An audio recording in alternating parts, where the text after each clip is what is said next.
Уважаемые журналисты, я подтверждаю слова уважаемого Саима Саттаровича по сегодняшней работе наших рабочих комиссий.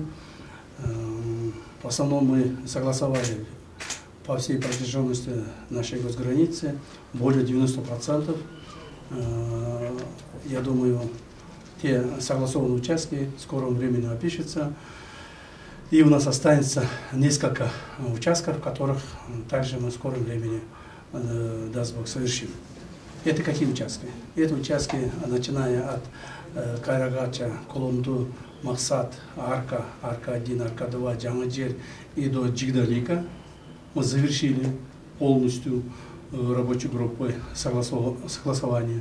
Кроме того, мы согласовали по Карабаку, Ляккону до стыка точка 3 государств.